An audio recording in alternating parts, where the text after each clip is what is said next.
said we have to hit our putts when we're at least blue zone. Yeah. And well, the other person, I did it. It was so funny because we actually had to hit the putt in the blue zone. We had 10 seconds to get it down, just to train. And what were you at in the blue zone? Blue zone's about 135. Okay. I really struggled to get my heart rate up to sort of yellow or red. I've never gone into red zone, very rarely. Yellow zone a lot. Like when I do a 5K for time or a long distance run, it goes up, but at level it's fine. But I had it in blue zone, and he was sort of giving me a bit of stick, which is fine. And I was running, went to hit the putt. I tried to hit the putt in blue zone. I hit a 6-footer that came up 18 inches short of the hole. I couldn't even hold the thing. I was like, that is ridiculous. And then, in a pressured situation, you know, whether it be you're going to win a tournament on the European Tour, whether it be, you know, your monthly medal, your heart rate gets up. You know, it does. And you're lying to yourself if you don't think it does.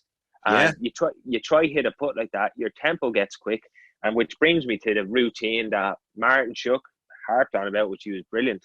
You know, Ed said it, Stuart said it, Ian said it, routine. So if your heart rate's up, you have a putt for the win. All right, where's my routine start? My putting routine starts when I step on the green. So how about you step on the green, you hit your routine, you get your breathing, you get to your ball, you mark it, walk back. Even if, just because you haven't put for a win doesn't mean you overread it. You go back, whatever your routine is, stick to it, get your breathing down, and then hit the putt. Instead, everyone just goes off the cock, and you just, yeah. Have you read his book, Ian Highfield's, called Osvia? I've only ordered it. Yeah, it's good. It's really good. I just like that. Options, selection, execution. No, options, selection, visualization, execution, acceptance. Acceptance, yeah. I really like that. It's so simple, but it explains everything in a nutshell. If you're good at all 5 of them, you know, and that's the beauty when you get people out on the course. You say, like, right, what are your options? A load of people would just go, driver.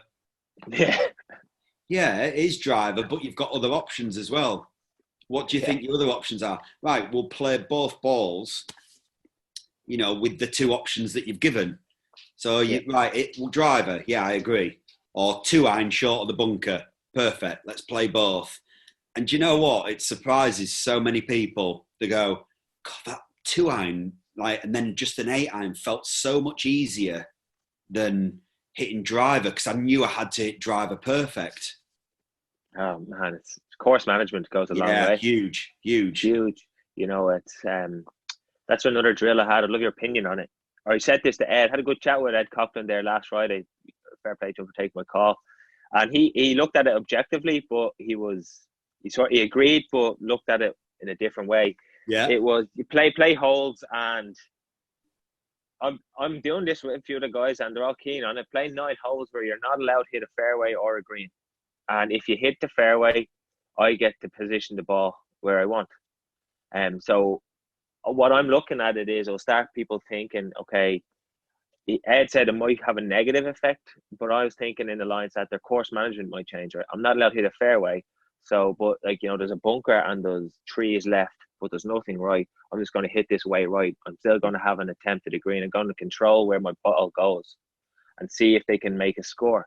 I'm challenging everybody. That I firmly believe if people do this, they should be able to play to their handicap. You know, there's one guy, a low enough guy doing it. I think he's a +2 handicap. And I said to him, you should be able to get this round in level par 9 holes, miss 9 greens.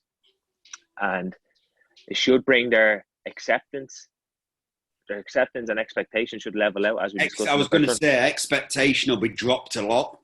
Yeah. And I always used to say that. When my expectation levels were low, my acceptance levels were sky high. Yeah, and you played such French good golf. Played French Open. I've never done any good round there. And I was 2 weeks before it, I'm sat with my wife having a beer in the back garden. And then literally I was like, I don't know whether to go. I never do any good. It's a massive tournament, but I don't know whether to go. I wasn't playing that great. And she went, do you know what? She went, why don't you go on like Tuesday evening, have a quiet day Wednesday, and then just play Thursday, Friday and see how you get on. I went, great idea. So I flew Tuesday evening, got there Tuesday night, went up the range, did about 2 hours, hour on the range, hour short game, half an hour putting, that'll do.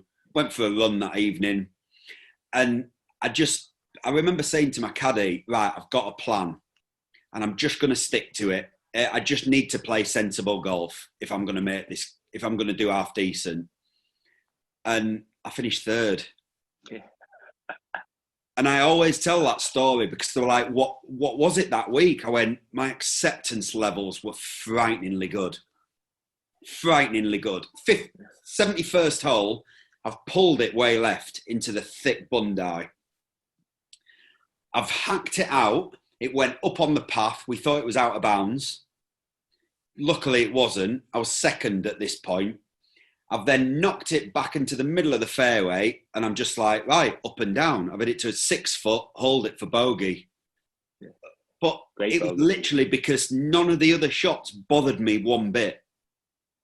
Yeah, none of them bothered me, and I just accepted everything. And I was like, wow, that is amazing that it can be that powerful. Low expectation, but not low as in, what am I bothering? Why am I bothering? It's literally right. I don't expect too much this week. I know I can play.